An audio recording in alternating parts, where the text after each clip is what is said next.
Good morning. Thanks a lot for coming. And as you will see and hear in a second, we are now leaving the home turf of the ready-made in a strict Duchampian sense. And yeah, this first panel is dedicated to this question, whether there is a transcultural ready-made.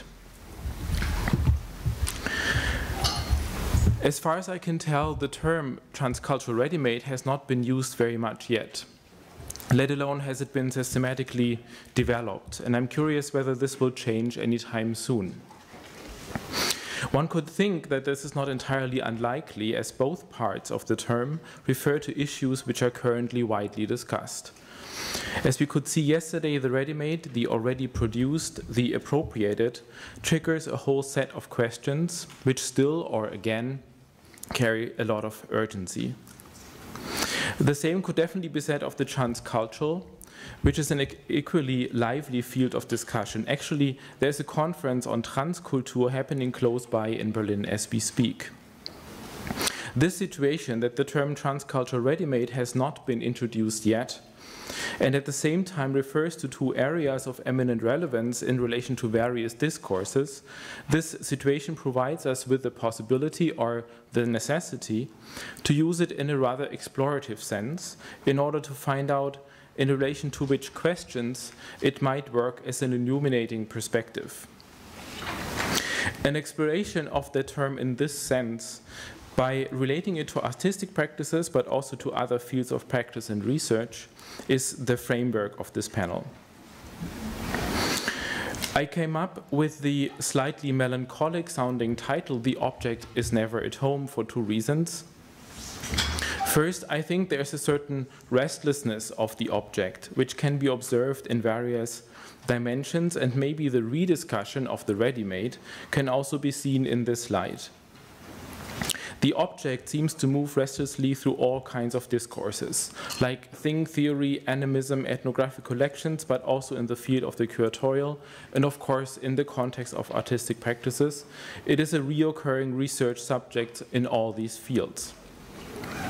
Besides this discursive mobility and fluidity, there's obviously its spatial restlessness, materializing in the global circulation of goods, not only as commodities, which feeds into the cultural apparatus of object keeping, studying, and presenting, as we know it in the form of museums and other institutions of various types. Secondly, the title is a reference to Peter Mason's study, Infelicities, Representations of the Exotic, in which he states that the exotic is never at home.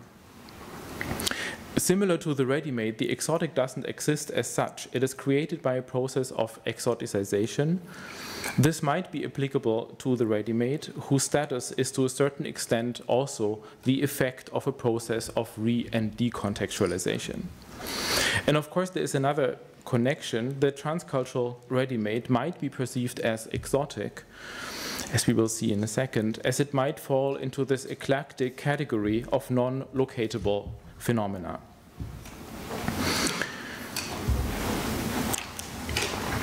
I think that Lothar Baumgarten's photographic series Untitled Objects from the late 1960s, in which he shows objects on display at the Pitt Rivers Museum in Oxford, might be an illuminating example for the transgressive, restless mode in which objects exist, especially when they are dispersed and displayed through the channels of globalized cultural institutions, markets, and discourses.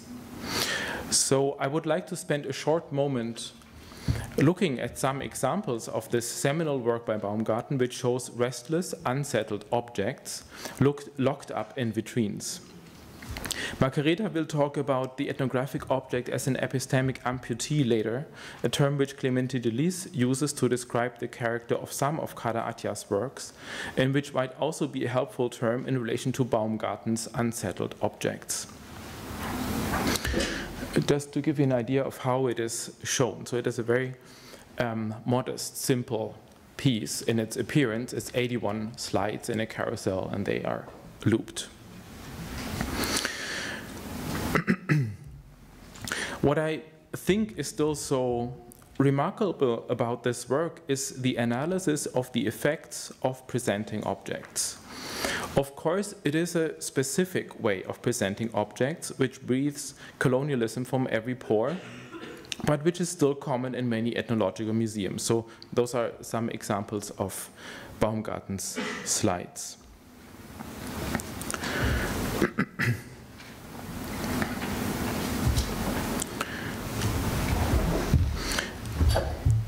Christian Krah-Wagner and others refer to this work as a milestone of the critique of ethnographic representation, as it manages to expose the effects of de- and recontextualization, as well as dehistorization, if that is a word, which might be the effect which is amongst the most powerful ones when it comes to the process of othering in this particular setup.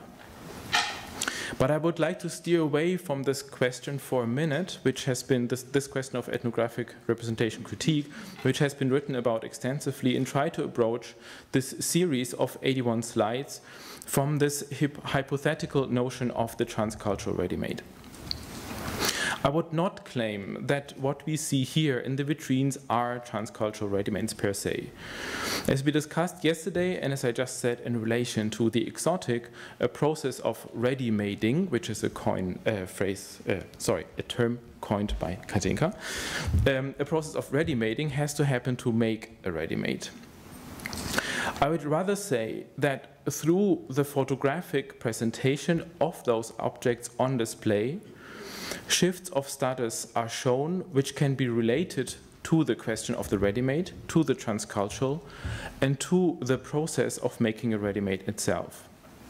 Or, to put it differently, I would not say that Baumgarten shows those objects as transcultural ready-mades, but that he reflects on the process of shifting the status of an object through putting it on display. By his Re-Appropriation of the appropriated object, Baumgarten produces something which might be described as a transcultural ready-made, but this transcultural ready-made only exists in its projected photographic presentation. It is not there in the conventional sense of the word, as its being depends on the act of reappropriation, which only materializes in the slide as a photographic medium. Yes. I'm happy to discuss this further, but I think that this example shows that artistic practices as aesthetic modes of critique, at least potentially, can develop methods to analyze the subtle and unsubtle shifts and ruptures which occur in the very complex process of presenting objects. Before returning to the question of how a transcultural ready-made may come into being, and in which ways it might help us to understand effects of presenting things in a specific way, and how those ways of presentation could be related to questions of use, value, fetish, and the exotic, I would like to sketch out one other proposal which could become a point of discussion. The concept of the ready-made, as Duchamp introduced it, was developed in the context of an almost entirely industrialized society in which mass-produced objects as commodities were in the process of becoming the norm for many people. It was in this specific economic and technological situation that the provocative potential of the ready-made could evolve as an antidote to the traditional artwork, as we also heard and discussed yesterday. The artwork understood as the work of an artist, an object which was authorized not only by a signature but also by physical connection to the creative mind, by creative labor. The ready-made, as we know it from 100 years ago, is therefore also a comment on the almost magic power of display. It literally shows and therefore proves that putting an object on display has transformative powers, which affect the object as well as its perception. Through putting it on display, the object shifts from one category to another right in front of our eyes. We could therefore also rephrase the ready-made as an artistic strategy depends on a specific culture of display, which in Europe was popularized in museums and also warehouses during the 19th century. If this admittedly slightly pointed characterization is roughly correct, the transcultural ready-made presents us with a certain tension.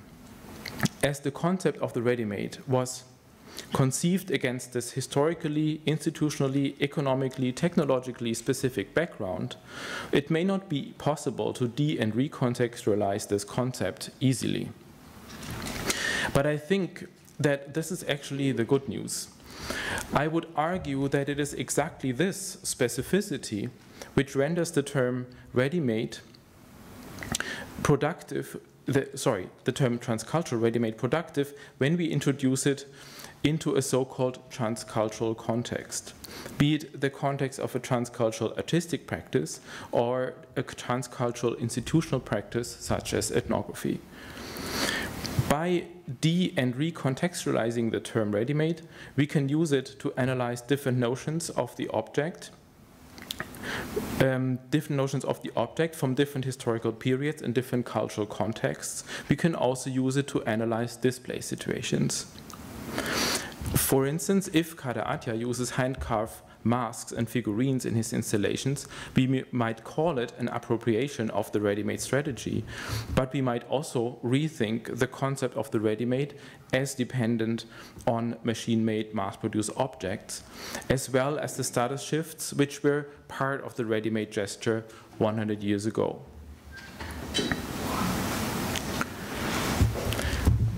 In order to push the boundaries of the term a little bit further, I would like to briefly refer to Willem de Rooij's project Intolerance, which I realized together with him at the Neue Nationalgalerie in Berlin in 2010.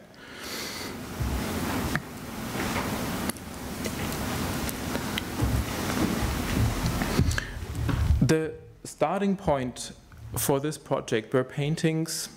I do this really roughly to come straight to the point.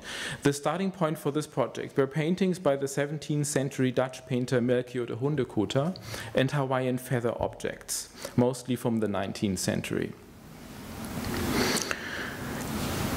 I'll quickly go through some examples.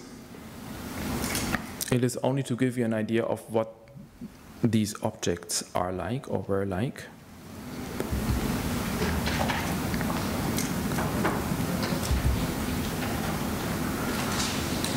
Was one of his favorite motifs, hence there's a series. And the other category of objects were those beautiful, this one is from Berlin, feather objects. It was those hats, helmets, and coats.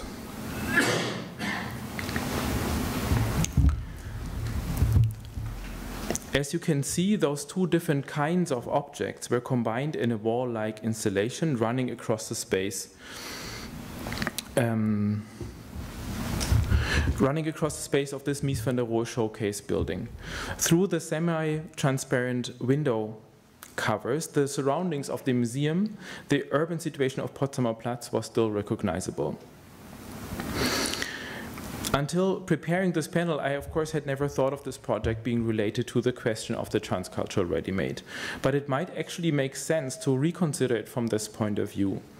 The paintings as well as the feather objects are not machine-made but mass-produced, even though in small numbers, and they are produced in workshops. It is assumed that Hundekoeter's workshop produced up about 2 paintings per week during his economically most successful years. We don't really know how many feather objects were produced per workshop, but there are several hundreds of each kind listed in the catalogue Restlessly produced. So to phrase it in a tentative way, I would propose to consider the feather objects and the paintings having acquired the status of transcultural ready-mades for the duration the installation existed. It's not that those objects have become transcultural ready-mades, but through this method of framing and presenting, they have undergone a temporal shift of status, which might be characterized with this term, transcultural ready-made, for the last time. Similar to Baumgarten's slides, this status is not fixed, it is not contained in the objects, it is the effect of an act of framing. I would like to end on this note for now, leaving the rather ephemeral transcultural ready-made floating there as a hypothetical category, or maybe also analytical quality, which I think can be made useful also without defining it in strict terms. Before I hand over to Kader, I would like to very briefly introduce the panelists. Annette Bhagwati is a project leader and a part of the programming core team of the House of World Cultures. Margareta von Oswald is a doctoral research fellow at the Center for Anthropological Research on Museum and Heritage. It's called KAMA, much nicer, which is located at the Department of European Ethnology of Humboldt University. Kader Attia is a visual artist based in Berlin and Algiers and mostly traveling, so it's almost a miracle that you're here, and I'm very happy about that. And yeah, I'll hand over the floor to you. Thank you.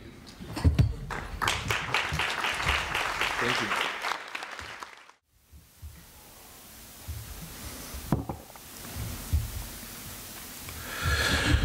One of the biggest misunderstandings regarding the impact of colonization on colonized societies is to think that because it has been developed within a modern agenda from capitalism to universalism, it has first erased traditions. To think so pushes forward this misunderstanding and produces the opposite effect that this statement is supposed to defend, which is that modernity would have erased traditions. It is wrong, because we have never been traditional nor modern. A continuum would be more adequate to simply acknowledge mankind's evolution from nature to culture. Can we start the slideshow, please? Following years of ground researches, observing in my surrounding environment, I have developed a perception of failures or accidents, which I defined first as early signs of reappropriations. Signs of cultural cannibalism, which occupied societies from Algeria to Brazil, have visually but silently developed as forms of mimesis of their invaders and rulers into their own cultures. The contact with significant elements of Western modernities, such as manufactured items, from weapons to technological devices, has generated reactions rather than influences on passive native subjects. It's what Lebanese philosopher Tarek El-Haris has called trials in his Trials of Arab Modernity. Clearly because the reaction which results from the contact with Western modernity is not passive but active, and so from a resistance to an absorption. Just for you to know, what Tarek El-Haris means in his trial is actually a synonym of these accidents that produced reaction within the contact between Western modernity and non-Western cultures. Western modernity, from its technological promises to its political one, the age of reason, resulting from German and French philosophy, Kant and Descartes, has been also welcomed by the secular societies in the non-Western world, in North Africa and the Middle East. But what the process didn't say is that when Al-Tatawi, the traveler sent by the Sultan Muhammad Ali from Cairo to Paris, was describing a certain enjoyment, this was in 1814, he didn't know that Algiers would be bombed and taken in 1830 by the French. From the Napoleonian Egypt campaign, which was military and artistically ruled, to the bombing of Algiers, almost 30 years happened. And between the takeover of Algiers and the colonial expansion which accelerated from 1848 with Napoleon III, North Africa was no more delusional about the French occupation. On the contrary, the resistance of the guerrilla started to rule a parallel war against the occupant. This parallel war was the ground for more reactions and trials, in the sense of El Ahari's theory, or in Brazil, far away from Africa in space and time, what Brazilian poet Oswald de Andrade has named in his manifesto Cultural Anthropophagy. These reactions, these trials, are modernity inside the non-modern societies. Modernity deliberately taken as such by people from the individual to the group. There are new concepts as well as the new political orientation shifting to new forms of resistance. Here is an example. Everywhere where people have been colonized, they have produced artifacts using regular old local material, but always with a deliberate absorption of high symbol of power, such as coins showing representations of the Queen of Spain, or England, or the Emperor Napoleon, or the allegory of Republic, or German, Belgian currencies. This transformation has synthesized both the shift within a society, which is not what it used to be anymore, and a message for equality. We not only can mimic the occupant, we can transform it. This form of reappropriation has been for me more than a reenactment, but signs of a deep desire for repair. Not only the earliest signs of reorientation toward freedom, which a century later will finally lead to independence. But this transformation, including a Western modern manufactured object, is actually an absorption of a ready-made, which raises a crucial political reflection.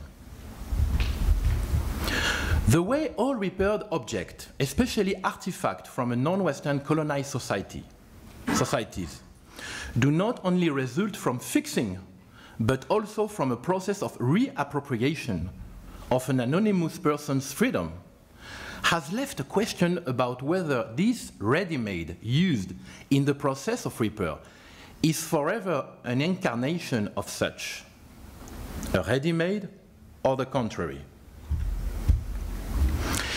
Inside the loop that defines this oxymoron, because repair is also the injury. Injury is inseparable from any repair. You cannot conceive repair without injury somewhere. It's an oxymoron. We should underline the anti-ready-made function of the ready-made presence inside the repair, the signifier of which is the anti-object of desire.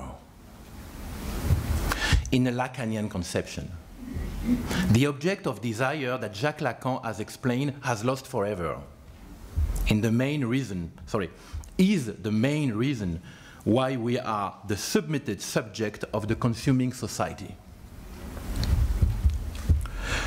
When the repair of a non-Western item includes a Western modern ready-made, it becomes the sign of a counter-reaction to the modern promise of easy consuming, the ready-to-use. The ready-to-use, from goods to food today, has been celebrated by the so-called evolution of modern societies into a society of consuming. The ready-to-use is the mother of the ready-made. The ready-made could have not been invented in another socio-economic context. It is a symptom of it.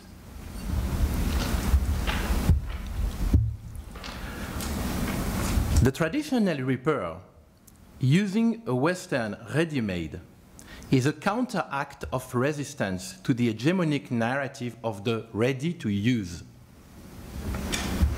and ready-to-consume.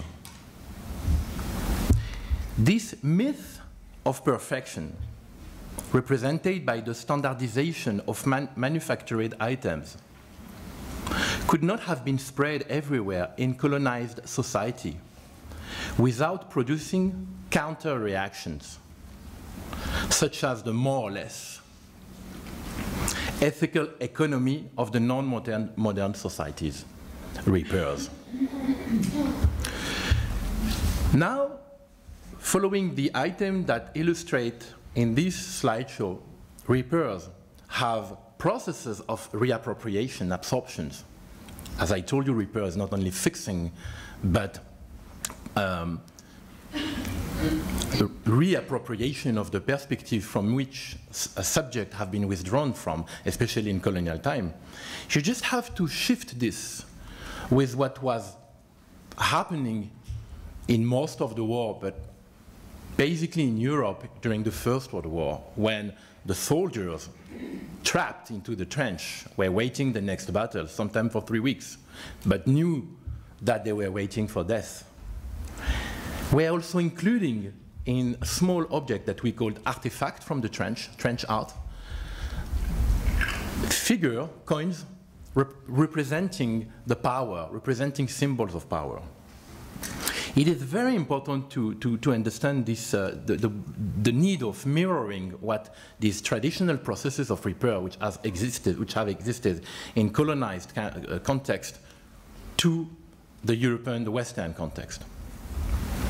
Maybe we can go faster with the slideshow now a little bit.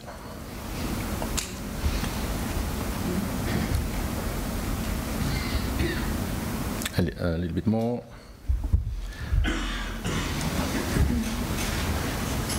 Okay, let's make a break here. I will give you probably one of the most important anecdotes about this corpus of researches I'm doing on reappropriation. My grandmother was in Algeria, part of the resistance. Can we stop just 1 second, the slideshow? Her job, everyone, the people who were working on the struggle of to getting back the liberty, her job was to collect jewels from young brides and to store them in a cave, which is still not so far from the farm of my father. After a month, sometimes 2 months, soldiers by night were going to this grave to grab all the jewels and with donkeys bringing them to Tunisia, where the headquarters of the FLN was. These objects, these jewels, these very simple jewels, were transformed, were melted into silver stick to buy Kalashnikovs. Can we continue now the slideshow?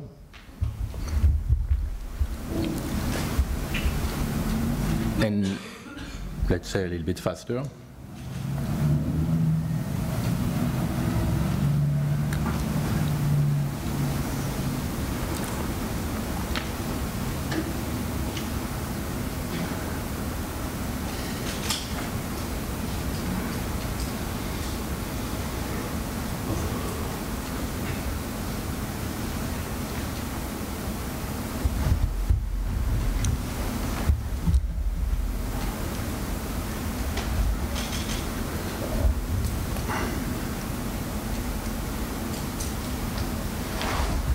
Thank you very much.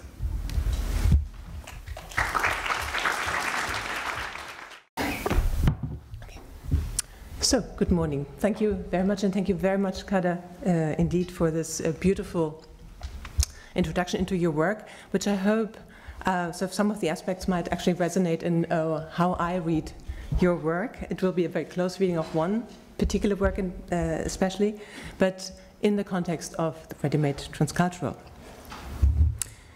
When Marcel Duchamp conceived his first Readymade in 1913, he was searching for something that was neither art nor anti-art, a work that is not an artwork. His answer was as simple as it was radical: the transposition into the art context of a pre-existing, prefabricated object. In the act of expropriation and then reappropriation, a change in status from object to artwork takes place. Here, art defines itself not as an act of original creation, but by the artist's selection of the object, their selective ability to see, their thought experiment. The ready-made, the idea of the ready-made, also plays a central role in the work of Kader Attia. Here too, we are dealing with prefabricated objects which undergo a change in status, and with processes that move beyond expropriation or dispossession and reappropriation. Yet, as I would like to discuss with the following work, While Attia touches on the fundamental principles of the ready-made, he reappropriates them himself, turns them about, comments on them, and pushes them further. And in doing so, he opens questions that move far beyond Duchamp's original gesture, resituating the concept of the ready-made in the context of transcultural and global interconnections or interdependencies. The work I would like to sort of take a closer look at is called Recovery as Resistance in from 2011. It was first exhibited at the Galerie Continua near Paris in 2011. A car body is displayed. It is turned upside down. In the upturned hull, old car seats have been installed. A former vehicle chassis is converted into a lounge in which exhibition visitors have made themselves comfortable, as you can see to the right. What kind of object are we dealing with here? Both the chassis and the lounge are industrial products, prefabricated, produced in series, aesthetically indifferent, ready-mades. In the combination and arrangement here, however, they're not just the result of a selection or a conceptual idea in the Duchampian sense. It is clear that some sort of creative intention is at play here. Is this therefore an art installation, a genuine work in the sense of the Western concept of the art, or simply a ready-made, which only achieves the shift or the change to the status of a work when transposed to the art context?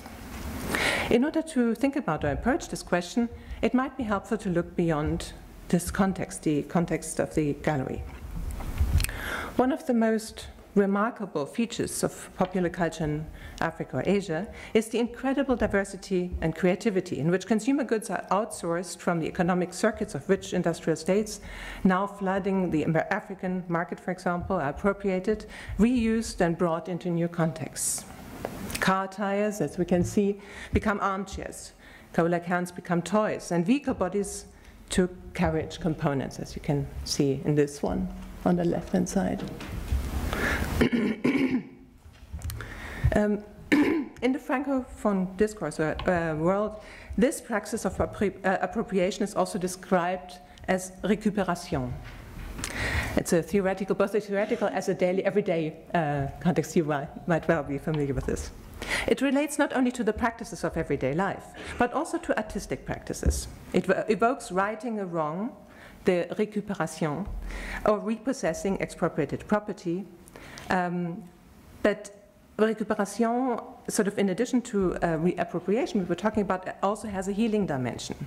The emphasis here lies on winning back, salvaging, rescuing, a praxis in which, to adopt a more sort of an industrial logic, something useful and functional is fashioned from or arises out of a dysfunctional set of components. This dimension, it's a very critical dimension of this idea, is expressed also in the term recovery, which you have in the title as yourself, as in your work, as a strategy of defiance, resistance, but more importantly, self-affirmation. The anthropophagia you were talking about, a claim I make out of disconnected, wasted individual components, I make something, I produce something valuable, functionable. So here are some other examples. In this way, the object in Gallery Continua points towards economic relations beyond the context informing Duchamp's interest, which revolves around questions of authorship and artistic products. In a period of global interdependencies and unequal economic powers, we are here dealing with two separate, yet comparatively homologous forms of the ready-made.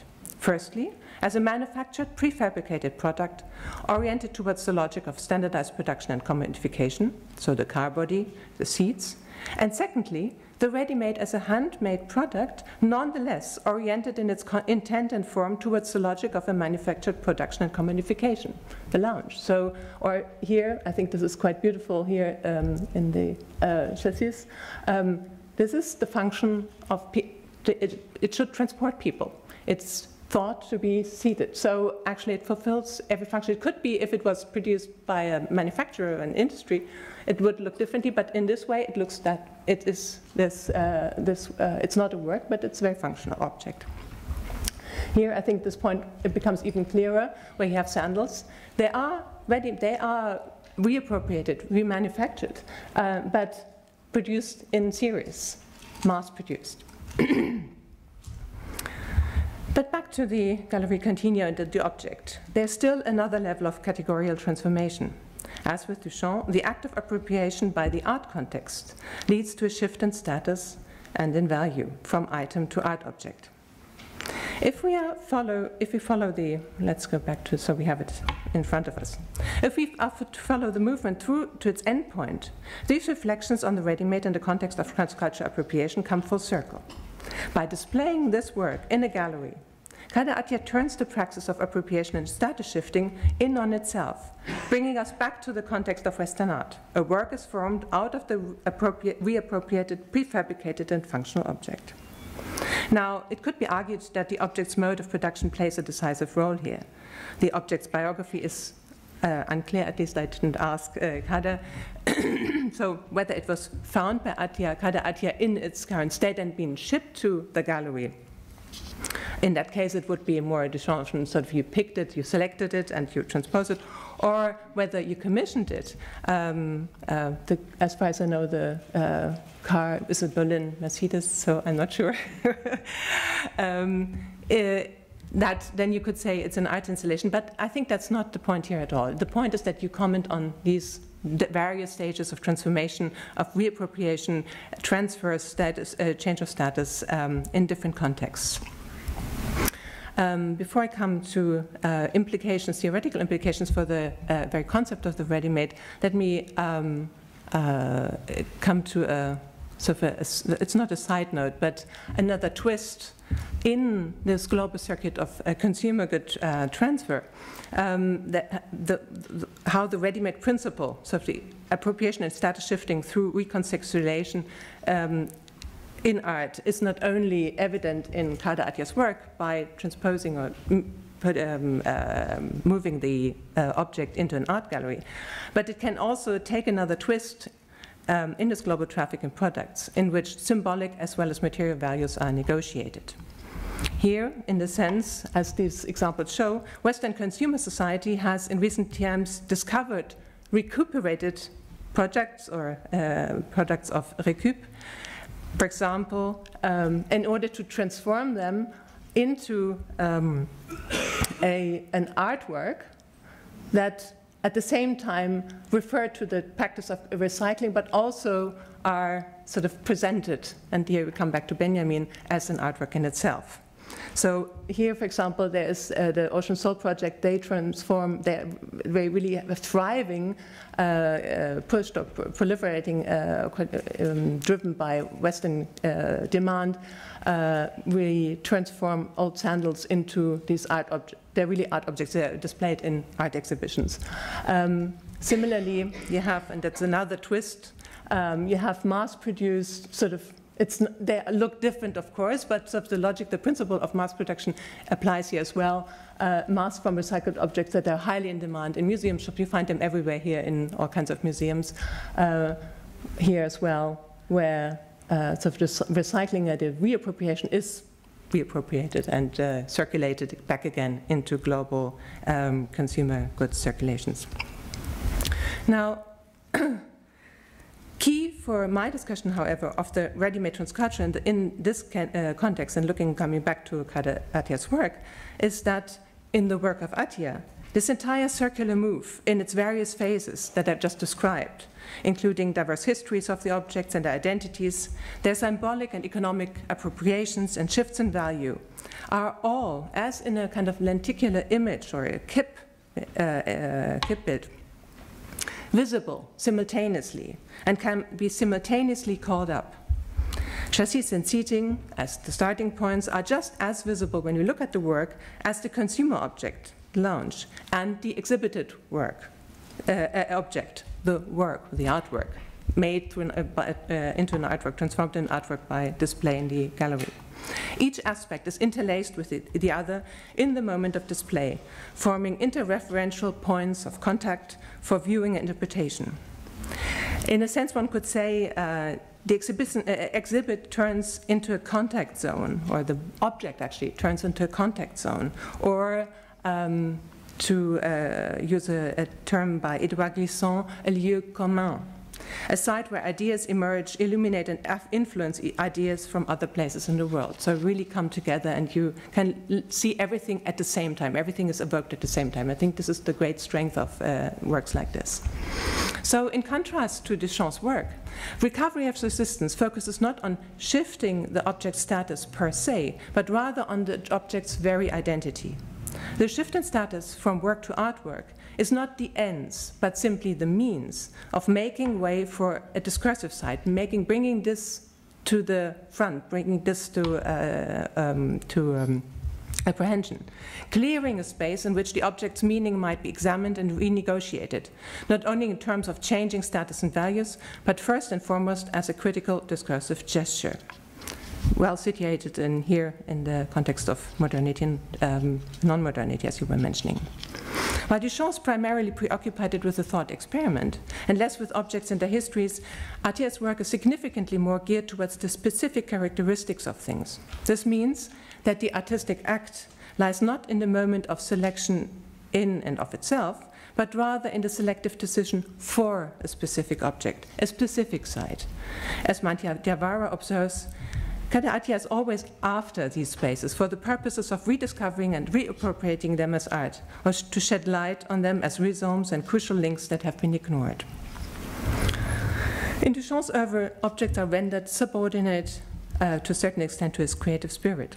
Kader Attia, however, opens space for objects to play a much more active role. The object is transformed into a site of confluence and interaction, in a sense, a site where the object happens. However, these are sort of implications and aspects that I find very interesting to think about the ready-made term, critically about the ready-made term. But the work of Kader Attia provides impulses not only on the theoretical, but also on an institutional level. And here we come to this question of the Ethnographic Museum. The work challenges deep-seated conceptual systems and orders and categorical definitions. Here, I refer above all to the praxis of ethnological museums. A glance on museums holdings serves to demonstrate that although ready-mades in the above-mentioned sense, that is, objects that tell their story of appropriation, independent repurposing and recreation, are an important part of the collections, that, however, most often they're rather kept in storage, or generally, to a large extent, kept in storage. Such objects speak not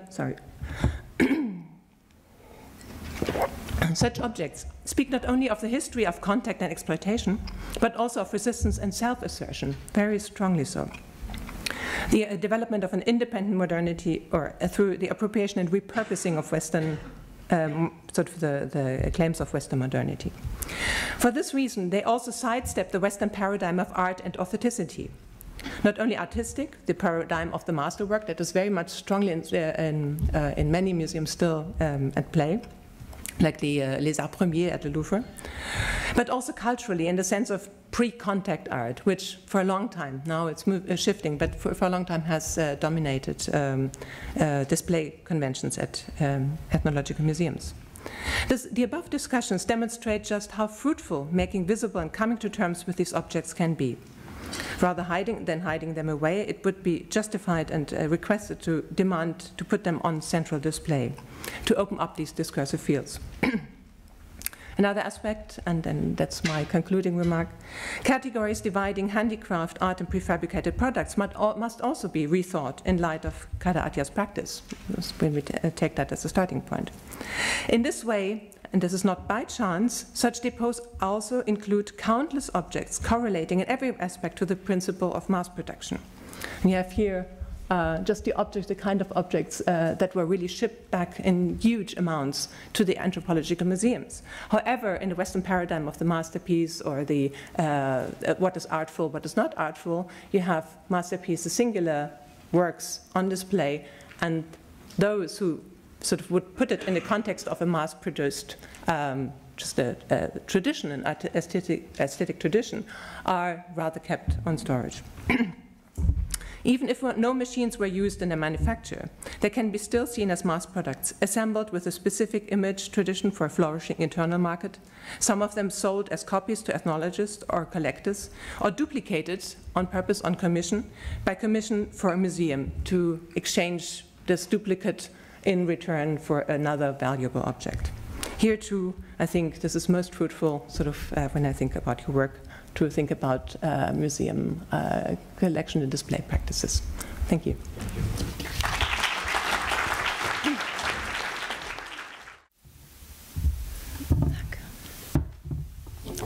Thank you very much for the invitation and for being able to speak here. So in the discussion that preceded this panel, when we met amongst us and discussed what we're going to talk about, we thought that the notion of the transcultural could contribute to the conference themes. The notion of the transcultural. We thought what this notion of the transcultural could contribute to the conference theme.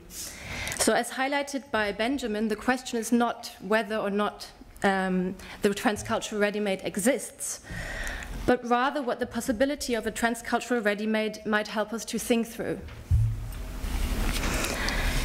In view and challenging the idea of culture as in fixed, stable, unchanging entities, for us going beyond, thus the cultural, meant above all to think of the ready-made as the result of a process of appropriation and reappropriation, of contextualization, decontextualization, and re-contextualization.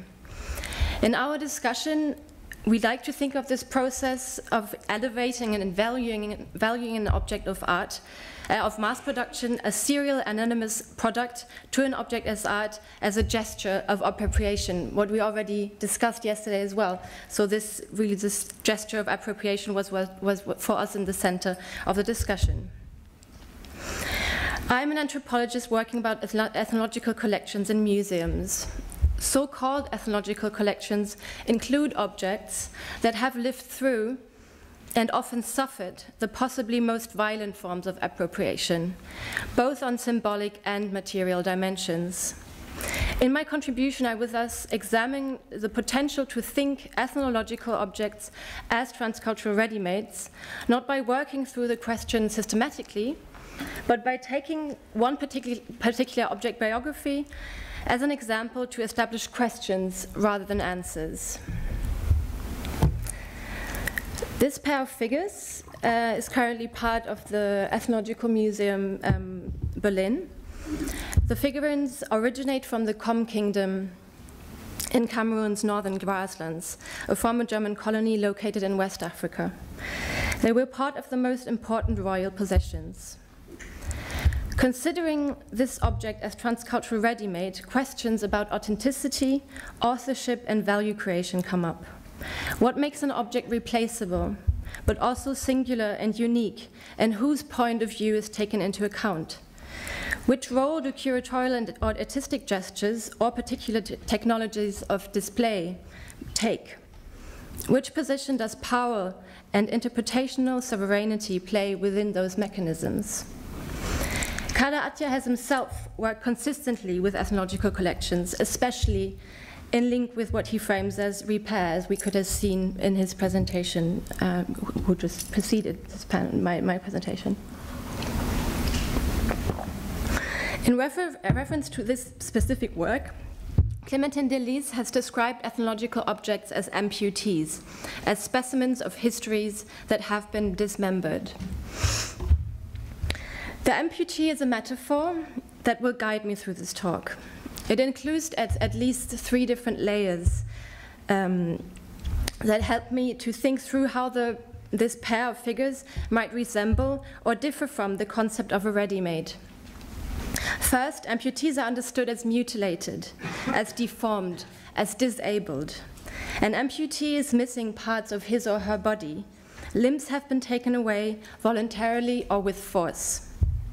Mutilation doesn't only apply metaphorically or epistemologically here, but the objects literally have been transformed, have been taken apart, altered, and adapted to fit contemporary Western taste regimes. Second, the metaphor refers to a body, to a living being that is being transformed. However, an amputee as body also has an agency to act and have effects on its surroundings. Third, the fact that something has been taken away offers possibilities to add something to the subsequent gap. Amputees open up the potential to replace, to re-evaluate, or as Attia has called it, to repair. Those three characteristics of the amputee, as mutilators, as agentive, but also as potential, will guide me through my contribution and the narrative of the object biography. So despite fierce resistance, so you can see the figures that I just shown that are in the collection on the left hand and on the right hand side. So despite fierce resistance from the kingdom, the German colonial officer Hans Caspar zu Putlist led his troops into the capital city of Qom in 1905 and looted the palace. The pair of figures was left behind when King Yu fled. On the image, the logic of colonial collecting to seize, possess, and control societies through material culture is clearly visible. This is accentuated by the pejorative nomination of geschnitzte Fetischbilder, so carved fetish figures. Carved fetish images, sorry. The pair has been most probably made by King Yu himself, who you can see on the picture. However, the pair entered the collection without the indication of an author, such as the overwhelming majority of objects detained in ethnological museums today remain anonymous and undocumented. Once arrived in Berlin, the figurines were transformed into museum objects and integrated in the contemporary logic of typological series, with the aim to represent entire cultures through the collected material culture. First exhibited in the 1920s, the pair was contextualized in this logic in Berlin's permanent exhibition. The object here stands in for a culture. It is representative instead of particular, and is thus mutilated from its particularity. In contrast to this exhibition, stands the exhibition in New York's MoMA dating from 1935. The elevation to an art object functions here with similar display mechanisms as with the ready-made. An object is singled out from an alleged series of exchangeable objects. So the displays of the pair have transformed with time, as you can see here on this kind of, you can see different exhibitions that have been taken place in European and American museums. However, in contrast to those shifting contextualizations, most notably between the categories of art or culture, those interpretations have been trapped and contained in a narrative that has been dominated by the logos of ethnos. The objects have been mutilated from their particularity, from their plurality.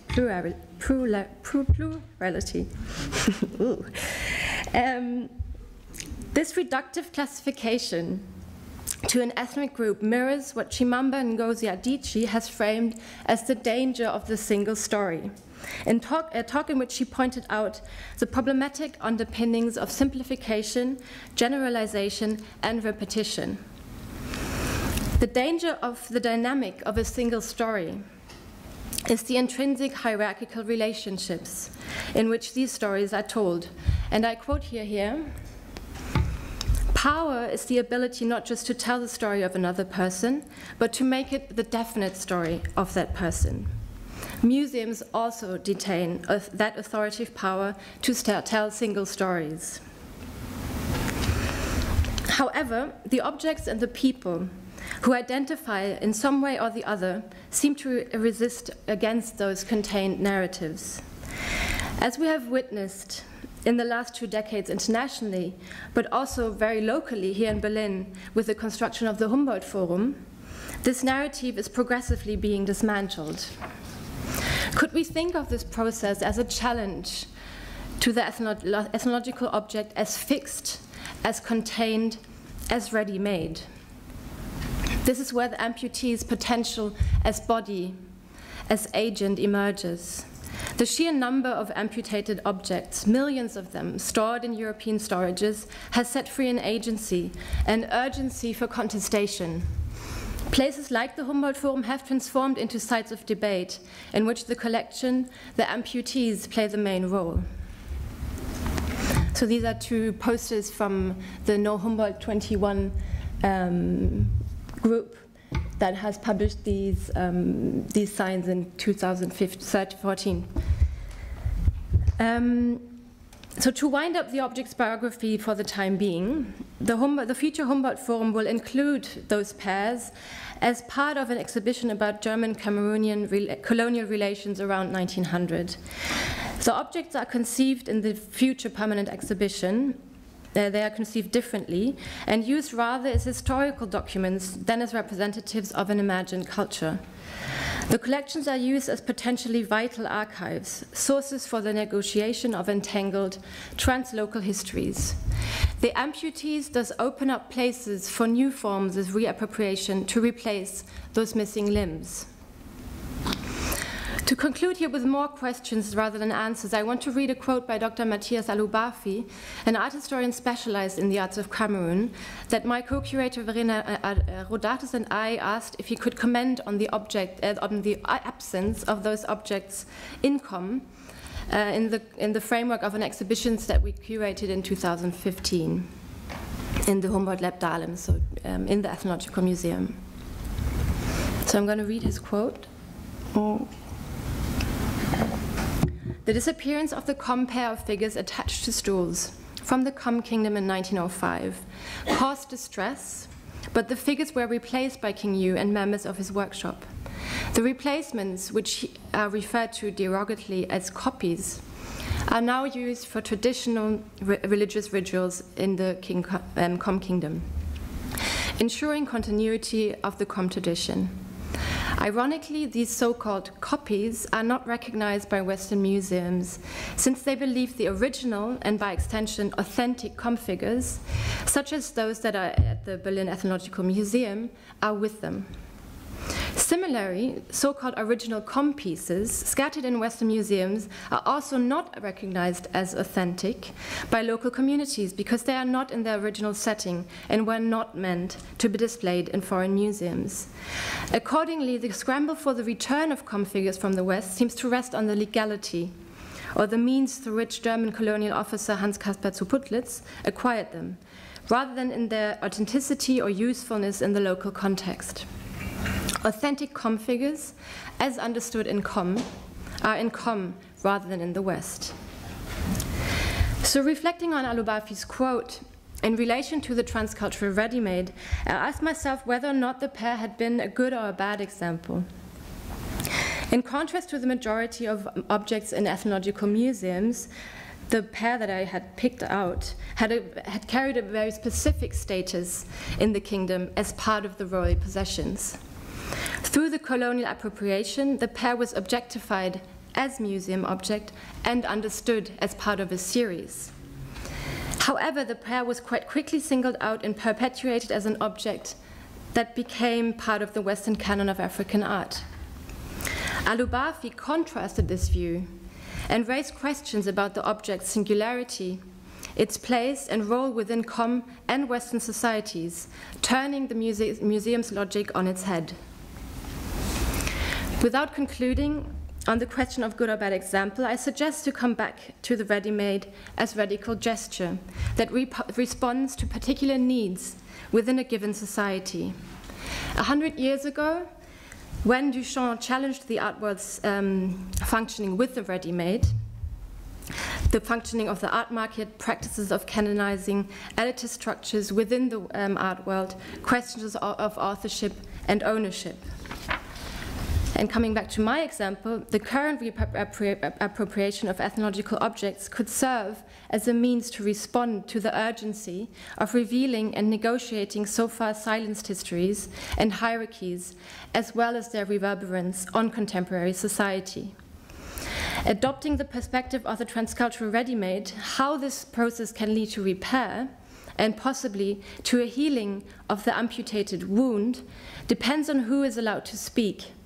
if and how the collections are made accessible to those so far excluded, and if cultural institutions, as governmental instruments, accept the challenge to let further, possibly inconvenient forms of reappropriation take place. Thank you.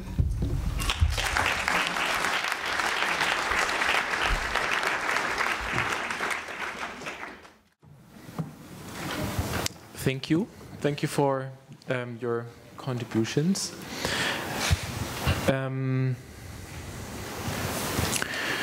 Of course, the three of us, the, let's say, obedient academics, have tried to actually make sense of the term transcultural ready-made. Whereas, Kader, I don't think you have used the term, but can I still ask you whether you think it is a useful term to think about maybe not only your own artistic practice, but also in a broader sense, as Margareta just fleshed it out? Basically, I avoid to use the term transcultural and capitalism in my lecture.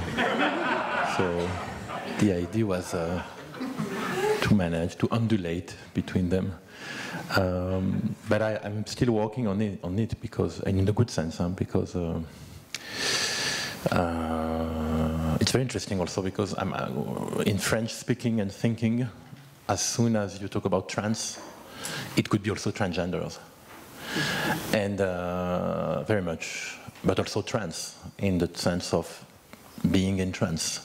So being dispossessed from your own body or possessed by another spirit. So I think that this transculturality is, I don't know if it was you, Margaret, or you who talked about this, but I really like the dynamism that is actually the name of, in the sense that transculturality is this movement going back and forth between two states of mind, of things, and then so much, I mean, contemporary, so much in the problematic of now, so much glissant, so much in this idea of that the world is, and culture is an archipelago. So, but I don't want to talk too much right now because I have a lot of, I think the last lecture really like echoes many things that I have been going through also the last years in terms of repatriations, etc. So I didn't use it, but if I may add is this dynamism which makes that the ready-made has also, I mean, carries also these unfinished things, neither started nor finished. And this is a speed, I mean, and probably something you cannot hold, you know. That's why it's interesting.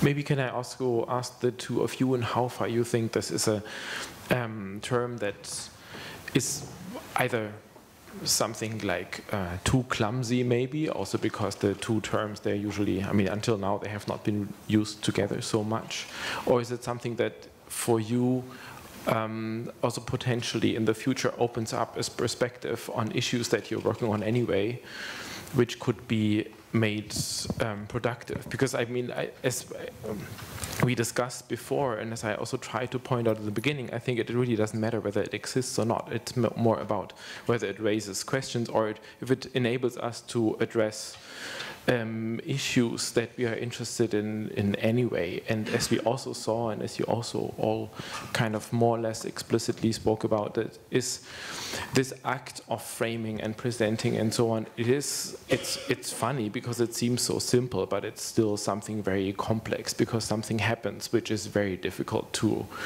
put in words. And that's why I think also artistic practices, as I try to briefly mention, are one of the few, and I think for very good reason, aesthetic modes in which this, let's say this, the complex of presenting can actually be addressed in a obviously different way than in a discursive way through language, but in a at least equally complex way.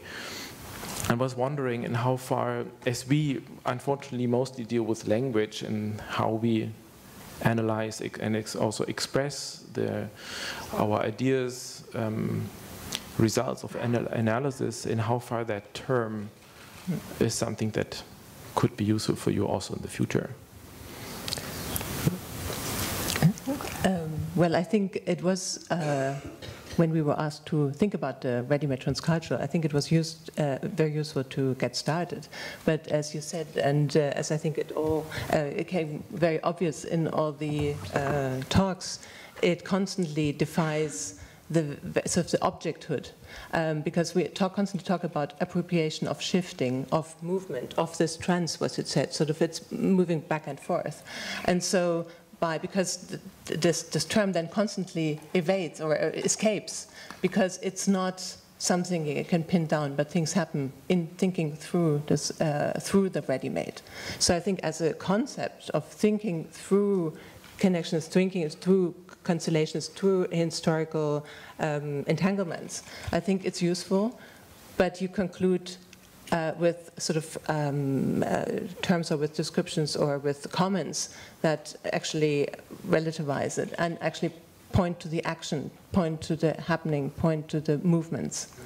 And so I think I like very much this idea of that it's a radical gesture that points towards particular needs of a respective society. So I think this gesture is crucial in thinking through it. Yeah. I think when we met before, so it was really interesting to see what kind of questions were coming up when we were discussing the term. And yesterday at dinner, and also in Bernd Scherer's introduction, we talked of the idea of, well, you talked about the magic of putting things on display and what it does.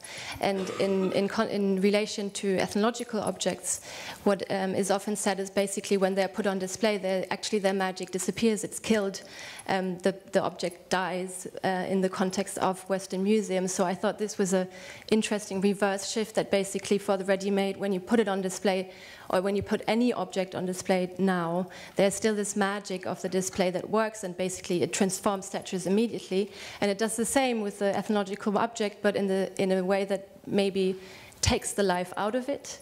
And then I'd like to argue that actually you can reanimate it as well. And maybe this is what we are supposed to do now, that how can we reanimate them? What is return the only option, or what kind of role could those objects take today? What kind of appropriation is necessary to give them another form of life again? So to think about those displays and what it does as a gesture. Yeah. I think there's something very interesting in also what you've been commenting about the object as amputee, actually. Because I don't know, for those who have not seen the film I did on the phantom limb, the fact that if there's an amputation, there's always a ghost somewhere calling for repair. I've read an interesting article a year ago by John Pfeffer, who mentioned that in the end of the day, these objects kept in ethnographic museum in the West, old objects from Africa, are neither African now, nor Western. Neither African nor Western. They are floating in a cloud. They do not belong. We are not able to deal with them. This article really kept me thinking about this at some point true, because the question of repatriation is not that easy. We know that some part of the world, when objects from the past are discovered by radical groups, they are destroyed, for instance. But I think Daesh did not damage that much object than the market. That's another thing. But I have to say that recently, in a trip of researches I did in North America and Canada, basically with First Nations people, and you know that First Nations are the more active in terms of repatriation of their mask, of their fetishes, of their kisses, etc. I mean, of the object. I discovered, interviewing chiefs and anthropologists from First Nation outside Toronto, that even for them, the repatriation doesn't make sense sometimes, because they tell you that we there was a woman, very interesting, who interrupted during the interview the chief, and she said, no, but these objects were used for healings. That's why we needed them. The problem is that today traditional healers have no clue about how to use them. They have lost the language, they have lost the grammar, and other consequences of colonization. They have lost the logos to use them. So this is to answer your question about the language, which I think is crucial here. Definitely, in terms of process of domination of groups onto others, and it raised these very complex questions of repatriation. I have to say that this was for me. I mean, I've been very much working and meeting anthropologists in France and in Belgium and in many places on this question of even I did a work which is called Dispossession and investigating the collection of ethnographic objects old until now by Vatican. 90,000 objects held inside Vatican from Africa, from Latin America as well, but the best interesting masterpieces, iconic pieces of Congo, for instance, so, are in Vatican, and they only exhibit like less than 50 objects. They are all kept in storages. So for me, it's a concern that really makes sense, because, and I would like to finish on this, because in the end of the day, the whole question of what we are talking about is what does it mean this now, today, the ready-made, to refer to a period of history that has happened a century ago. Why? What does it mean? It means that these objects that we go to visit to Humboldt Forum, to Quai Branly in Paris, to British Museum, anywhere, have been brought through a colonial process, within a colonial time. I have to say that I was like stunned to discover this sepic accumulations of, I mean, which made me think about these also French exhibitions like Citroën exhibition, etc. This is also interesting, you know, this demand. And also the picture you showed with, I think I saw it once with the, I don't know who are they, if they are anthropologists or colonial administrator, you know, with the mask of the, I don't know if it's the Bamoun Kingdom or it's Bamoun? Bamoun King, Com? Okay, with the mask of the Com, which I don't know if they're anthropologists or soldiers, but they are just like representing themselves sitting in front of war trophies. These are war trophies. They are not scientists' example of, you know, of let's say, of studies. They are war trophies. And also the way that Christian congregations through the world, everywhere, have been collected, also, not only Vatican, no? Near Graz, I visited the White Sister, Sister Paula, I think, from the congregations, Mother House, where they have 2,000 objects from Africa. Near Ghent, in Mechelen, in Belgium, a Josephite congregation where they have something like 9,000 objects collected in the whole 19th century, until now. Because, so I think what I found interesting is to talk about these processes of what you said also, what I like very much, of the way that modernity and / colonialism has been very much the agency of writing the history of the others. And from this to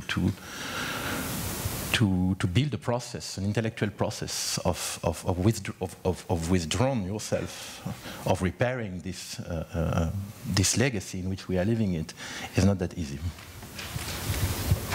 Definitely. From your presentation, but also from what Annette and Margareta were saying, I had the feeling that maybe what we could describe with the help of this slightly clumsy term of the transcultural ready-made is maybe also something, I think someone called it a symptom, and maybe it's also just a layer of a process which is going on, or which has been going on anyway. And so in this way, I also find it interesting to think about how so-called theory and so-called practice are actually related to each other, which is, anyway, one of my favorite questions, but also in this context, because what we do is that we have this pretty elaborate discourse, about the ready-made product, the transcultural ready-made, and so on and so forth. And we have certain practices that we look at, the artistic practices, but also the in a more general sense, the practice and methods of display, presentation, institutional practices, and so on. And I think it is really interesting how those two spheres, which we still kind of try to separate, so-called theory, so-called practice, overlap very quickly, swiftly, in a discussion, in a situation that we have right now. And I think also maybe in this context, this kind of terminology can be productive to understand how this actually works. Because I mean, what you do could, if I like really reduce complexity, be almost considered as an aesthetic analysis of what happens in something called transcultural ready-mading or something like that. But then there is but you also contribute to the discourse, not only in this materialized art sense, but also in a discursive sense. And is that something that you, the two of you, could relate to, in how far that practice theory relation, which is, I think, also contained in a term like that, is that something that you can relate to or that is useful in any sense? Like, for instance, when you look at institutional practices of ethnological museums in relation to the discourse that we are having? I mean, I can say that for myself, I observe basically the making of new permanent exhibitions for the Humboldt Forum, and for me, this border between theory and practice, kind of as an anthropologist working within those institutions, really merge, because on the one hand, you try to analyze and see what is going on in those institutions, and then you try to, but at the same time you contribute to the discourse while being in there. And I think this is exactly also what Kader's practice does, because it is received so much also within those museums that there are direct interlinks. There's no separation anymore, I would say, in that particular context of ethnological museums. Yeah. Yeah, I couldn't agree more. Yeah. Okay, there's too much agreement here. Maybe you should open it up. Are there any questions from the audience?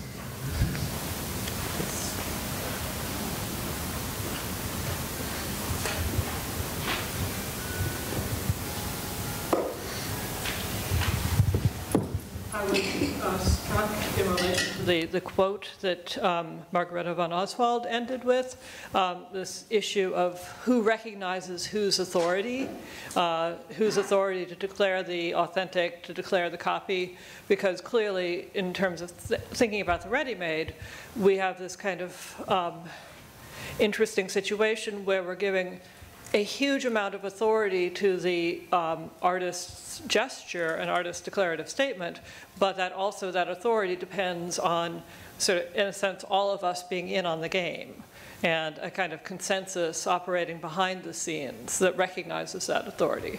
So I guess I'm really, my sort of comment, question, observation is this idea of authority and agency over who actually is allowed to make a declaration about the status of the object.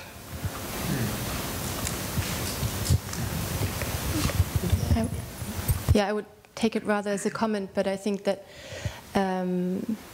that this is exactly what has to be altered in those museums. Who has the right to talk about those things, and who has the authority to basically detain that power?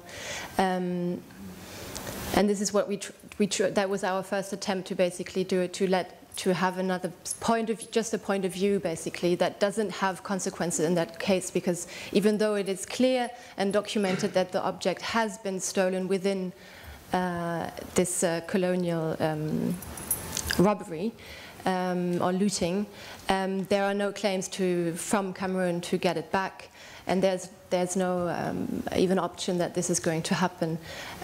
But I think this is exactly why I chose this quote, because it questions those stages of authorship and of ownership, and of writing of history, basically.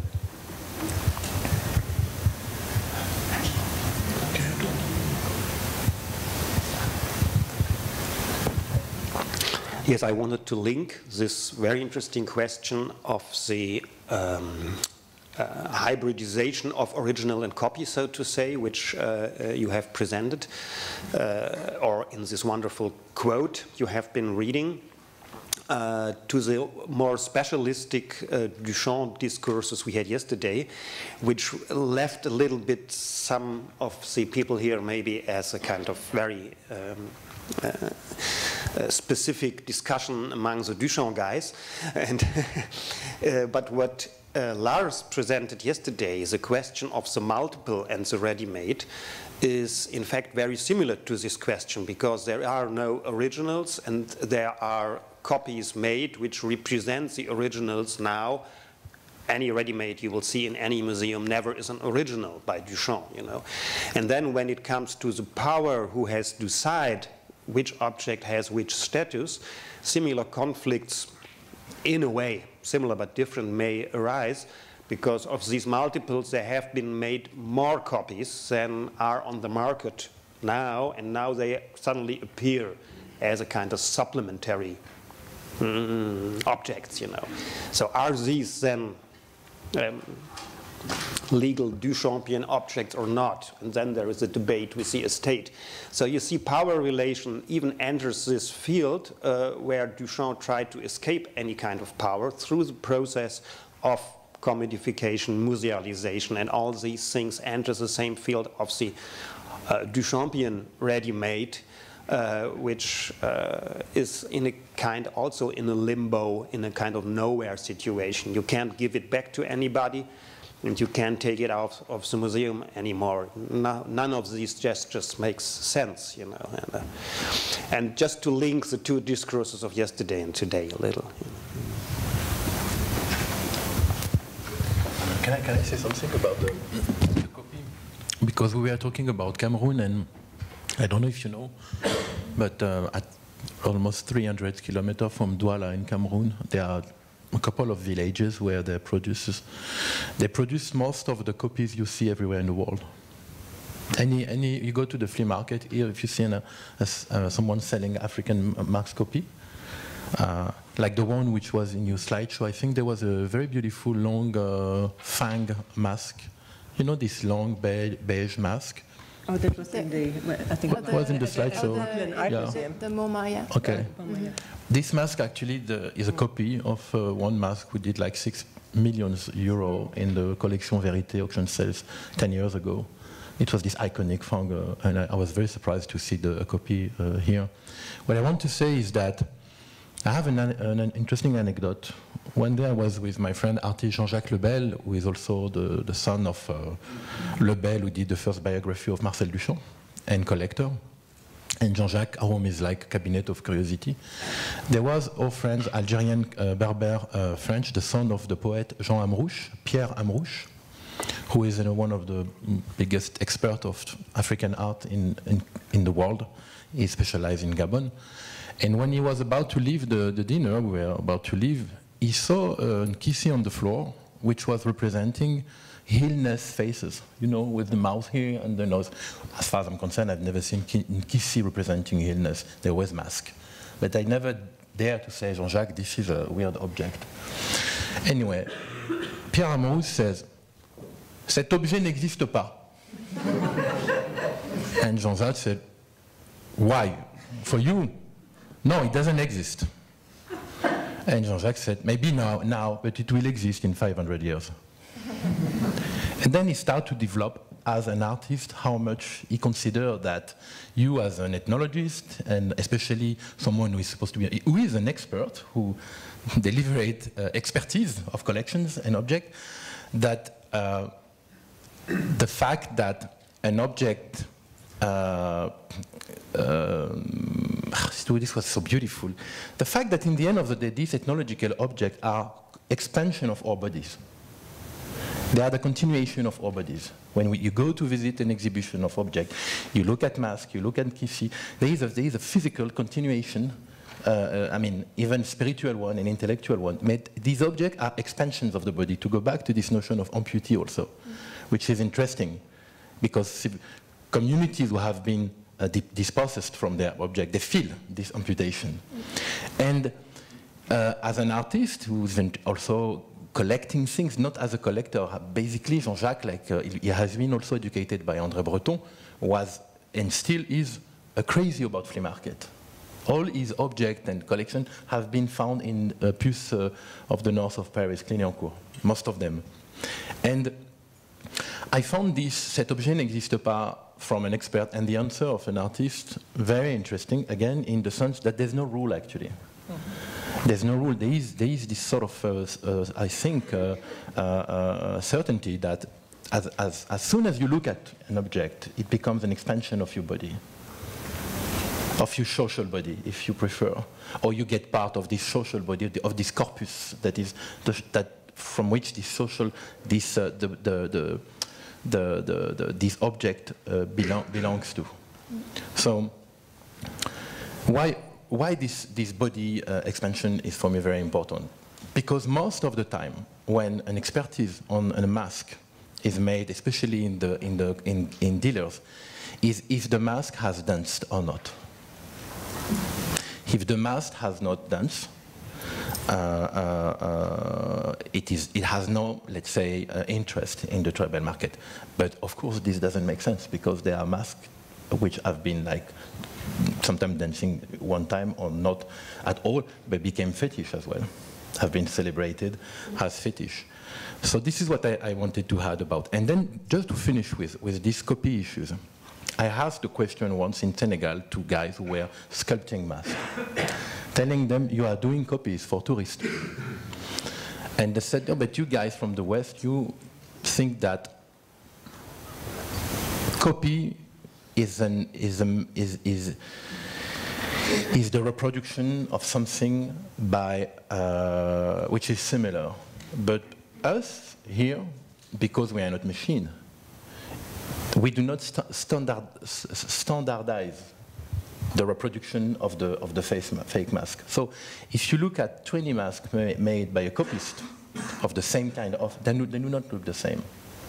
Some of them can be very interesting, like Jacques Hénard told me in Neuchâtel Museum, when this group of museum had to cut a mask, a Punu mask with an axe for an exhibition was called l'objet trouvé, and they agreed to go all together in this copy place in Africa, 10 ethnologists, anthropologists, to choose a copy, a thing that has not been danced, which has not been charged, let's say, with energy, just to illustrate their purpose. So this is it. This is what basically I wanted to say.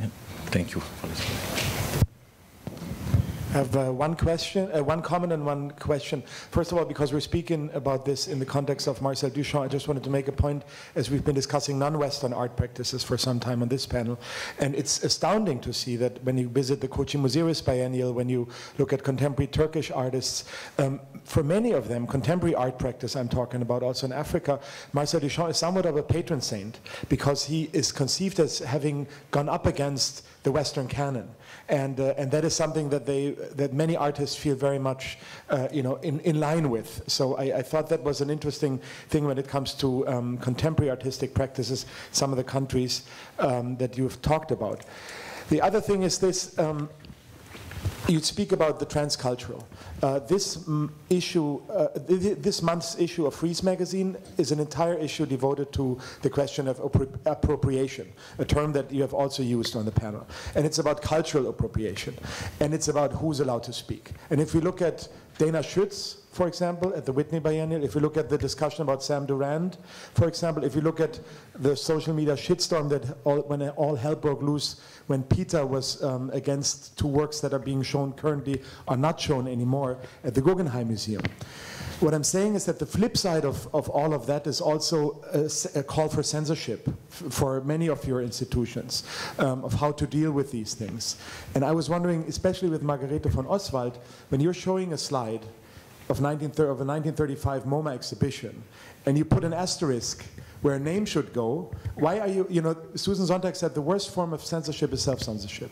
Why don't you stay true to the history for good or for worse? Why do you choose to put an asterisk where we all know a certain word should go?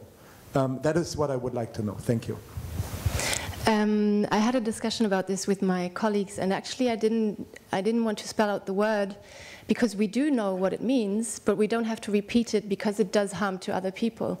So I don't think that that this consists in censorship, but it kind of consists in a certain empathy, maybe. And there was two final questions. Okay, thank you for allowing me to ask the final question. I want to go back a little bit to the beginning of this session, if that's okay. I was wondering how we can come to grips with a dimension of the ready-made you, Benjamin, addressed in your introduction, the dimension of these temporary shifts. And I mean, so this question basically regards our dialectics of musealization versus temporary shifts of status. And I mean, it was mentioned that the ready-made initially was like it was a provocation, or it challenged a certain notion of the art object. And I think Duchamp's ready-made fulfills this promise to a certain degree. We know that the pissoir is not an original, and that was already mentioned. And but we also know that Duchamp very consciously worked towards the musealization of his objects, of his works. For example, with the boîte en valise, or with Étant donné, his last work, he really schemed and planned the musealization of his works in the Philadelphia Art Museum very consciously. And of course, his objects also have signatures, but that's only just another dimension of this. So I was wondering, I think these shifting objects, which don't end up in a museum like Duchamp's ready-mades, they put our Western fetishization of objects, which is happening in museums, also to ethnographic objects. You could also say fetishization as an act of displacement, amputation. So these shifting objects put that much more under pressure, maybe. So maybe these shifting objects suggest a solution also to the problem of the transcultural fetish, ready-made. And I was also then thinking that maybe Clémentine Delis's solution of implementing an artist in residence program in Frankfurt, I guess temporarily while she was there at Weltkulturmuseum, maybe that was also, a temporary shift. These artists interacted with the objects of the collection, temporarily shifted their contexts. So I can't yet really come to grips with that, and I was just wondering if it's something interesting to discuss a bit further. Yeah, definitely. I mean, there were many interesting aspects in what you just said, which have to be discussed further. To keep it very brief, I think that the term ready-made and the acts and processes through which something can be turned into ready-made, I think that we are just having the discussion now, 100 years later, is maybe part of the reason is what you also basically said, that that those shifts, shifts from one almost ontological category into the other is something that we are obviously still grappling with in many different spheres, not only in the museum, because we cannot, we can obviously not come up with a solution, I think, with a satisfying answer to the question how these things work. And also, we are dealing with very ephemeral phenomena. Also, the status itself is extremely ephemeral. So I think there's a reason why we will probably not come to an end with this discussion. But yeah, Bert. First of all, I think what one has to see when the ethnological objects were taken out of its original context, this move was a counter move to what Duchamp did, because it was a de-animation of these objects. Because these objects, they have a living context to them. They were alive in their original cultures. So taking them out, there was a de-animation process. Now they are here, and I think Kader made it very clear, they have at the moment, no life in their original cultures. There is no context, there is no logos, no way of living with these objects. They are here of us. So I think what is left out most of the time of the debate is we have to reanimate these objects in our context. We do not know what they mean for us. And of course for us as colonial powers, as people who exported violence to other countries. So I think instead of constantly reflecting only how one can involve the others in this process is very much a process of on our cultures. It's a question how to deal with it. And to take the Humboldt Forum as a reference point, as Margareta did in her presentation, I think the big issues, the problems with this problem is this building is a representation of Germany, because it's a representation project of the parliament, of the government, and so on. And now, let's say the bad spirit, the not capacity of animating these objects in our context is working back on the whole project. So the problems we are facing with this project is that we looked on these objects just on objects from other worlds. They are part of our world. And I think this part of the reflection is not really done yet. Yeah, and I think to add to this, I think this notion of the temporary shift, I think is a very crucial strategy to induce it to come to terms with what it means. So if you constantly, because then you break out of those definite stories that was mentioned in your quote, I think, to constantly change the constellations of how an object can be seen and thereby to reveal those things that matter to us. And of course, talking to the people from other cultures and negotiating with them is part of this process of animating that in our, but it's not the only solution. I mean, it's not, we should not start to project again our problems in the others. But I think what we're witnessing with the Humboldt Forum is exactly what you're describing. So basically, James Clifford once described the museum as a contact zone, and now what other, like Nora Sternfeld and Dan Hicks have proposed, it has turned into a conflict or a shock zone. So basically, these are the places where those difficult histories are now being negotiated. And this is what I try to highlight with this idea of the objects as agents. So basically, the masses that have been amassed in Europe, they're so big that we can't resist them anymore, basically. They are revolting against their statues. Thank you very much, the three of you and also the audience, for staying with us. And we'll have maybe a 15-minute break now. Yes? Okay. Thank you.